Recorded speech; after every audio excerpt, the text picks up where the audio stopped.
Let's talk retaping.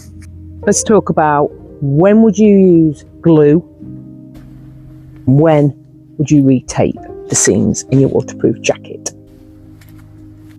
This is my guide to both options, glue and retape.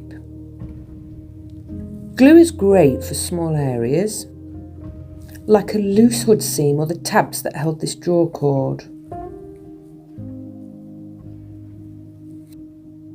Any large areas of delamination, glue isn't as good. Large areas of delamination are better if you retape. These hood seams can be retaped and are a pretty good fix long term.